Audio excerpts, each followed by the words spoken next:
How to create a sales and marketing plan. The first part of planning is making sure we name it properly. So did you hear the title? How to create a sales and marketing plan? You know what it actually should be? How to create a marketing and sales plan. Marketing always comes before sales. Truth is, when it comes to business development, marketing, and sales, a lot of us as business owners are just kind of winging it every single week. Most owners are confusing activity with strategy, which is why it feels like you're burning money when it comes to marketing and sales. By the end of this video, you're going to have a simple framework on how to build your marketing and sales plan within about an afternoon.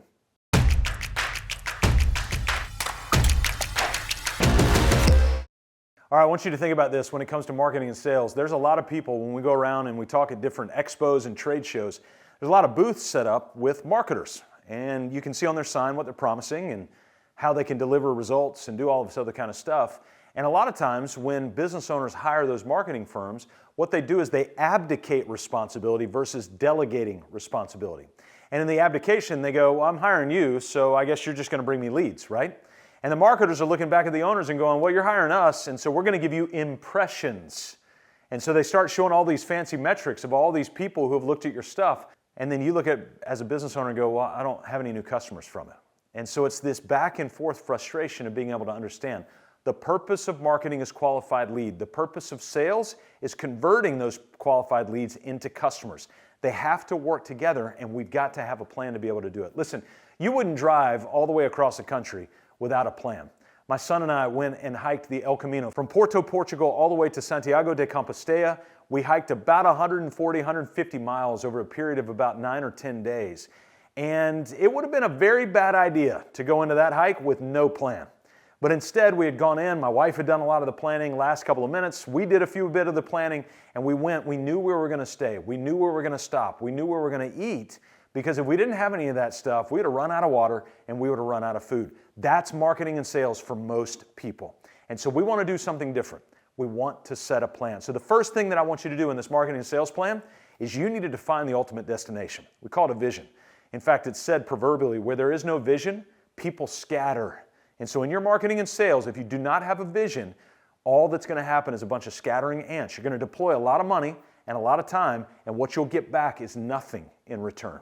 The other thing that I love about vision, if you'll go back about 2,500 years, there was a quote that was written down and it said this: write the vision down so that those who read it may run. And then there was a pause and it said this: and wait for its appointed time, for it surely will come. I'll tell you this, if you'll make time to write down a vision for your marketing and your sales for your business, I promise you, you'll start to deploy and aim towards that vision. Will you achieve it? I don't know. I can't promise that because it depends on a lot of different environments and things that you have control over. But what I will tell you is that you will be far more clear on where you deploy your time and deploy your resources. And so instead of being like a sprinkler that just sprays everywhere, you're going to be focused on one direction. And so all your investment of time and resource will go towards that one direction. So the first step that we need in a marketing and sales plan is to set a destination. How many leads do you need and how many closed conversions do you need? Go ahead and write that down.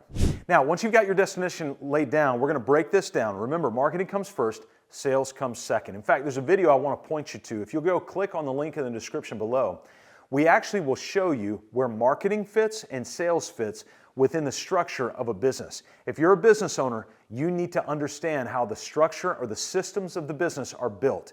And so I've got a great video on laying out those systems of the business for you to be able to watch. But in that system, marketing comes first, sales comes second, and there's got to be a handoff in between. So what is the purpose and the point of marketing? How do we set that plan? Okay, so if we go back to marketing, remember that the goal of marketing is qualified prospects. Then we need to drill down on that marketing and ask a couple of key questions. Question number one: where have 80% of our clients come from in the past? Just stop there. Ask that question. Where have 80% of your clients come from in the past? Don't try to be dramatic when you're thinking about this. Where our customers come through our social media. If they don't, then don't say it. Where have 80% of your customers come from? And you're like, well, Scott, we don't have any one customer that comes from an 80% channel. You're getting my gist here, right? Where have the majority of your customers come from in the past? And what I want you to do is break those down into different channels. Have they been through social media marketing?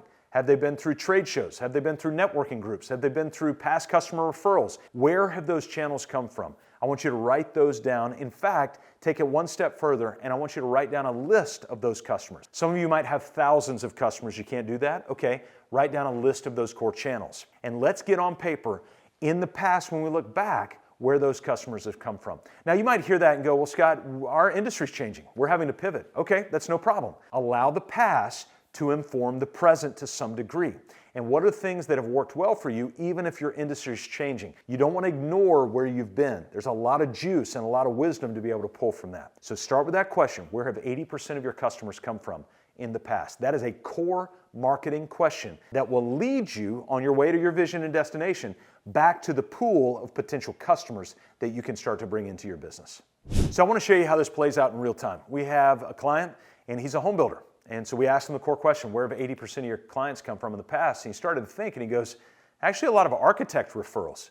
And we're like, okay, let's reach out to architects, let's set up meeting with architects, and let's start to do business together. And lo and behold, he meets with about 2 to 3 architects a week for coffee, for lunch, and he actually really enjoys that time together.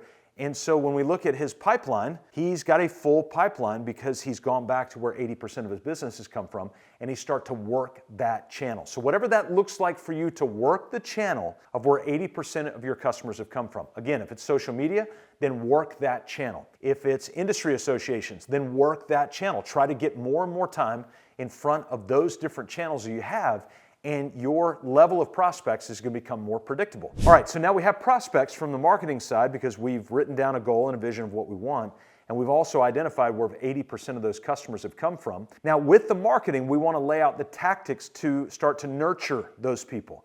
So what are the 10 different tactics? Remember the architect example I just gave you? So what is that for you? What does it look like to get in front of those people? Write that list out, and we want to commit to do that. Now let's pivot to sales. So let's say that you have prospects that are coming in the door. With the sales plan, here's a core question that we want to ask. What's our messaging and what's our follow-up? All right, so if we wanted to call it MFU, and you're like, whoa, FU? Follow-up. What's our messaging and what's our follow-up? Because a sales process without messaging, meaning a script, and a sales process without follow-up is not a sales process at all. What it is crossing your fingers, hoping somebody will pay you just because they like you. And that's rarely going to be a recipe for success.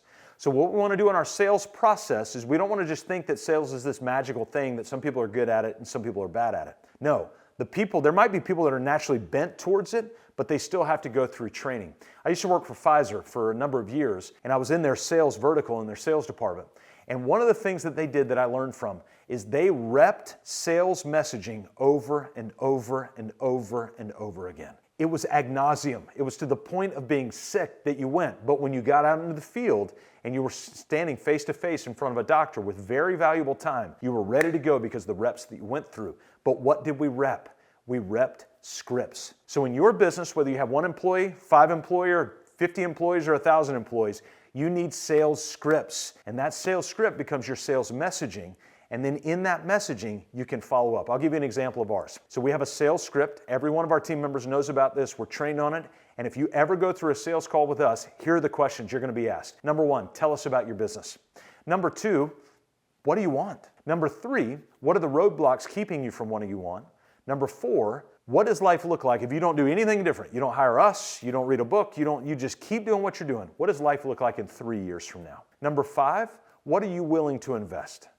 Not money, but time. How many hours a week? And then number 6, what questions do you have for us? That last question then leads us into a conversation back and forth about what we do, because the number 1 and number 2 responses for that are, what do you offer and how much does it cost? That's basically what people are going to ask you as well. So why not set that conversation up with proper questions? So what I just gave you was a sales script. So my question to you is, what's your sales script? So we've got a marketing process for how we go to those 80% of the people that we've served in the past. Now we need a sales script and a sales process in order to land the plane for that prospect to become a customer.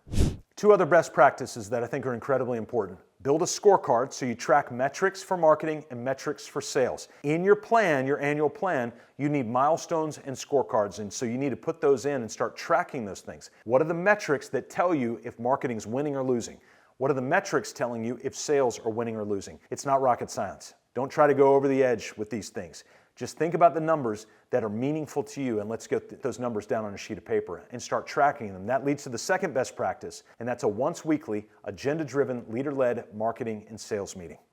That's where we'll take those metrics and we'll begin to evaluate those metrics around what's actually working. We'll look at our marketing messaging. We'll look at our marketing activities. We'll look at our sales script and our radical follow-up. We'll look at those metrics that you put down in that weekly meeting. It should be no more than 1 hour. Agenda-driven, leader-led. And when you start to put a vision to your marketing and sales, you put metrics and scripts with messaging to your marketing side and your sales process, then you'll start to feel that chaos begin to subside because your marketing and sales process will be repetitive, predictable, and meaningful. And it will all lead to this one thing: you being liberated from chaos to make time for the things that matter most.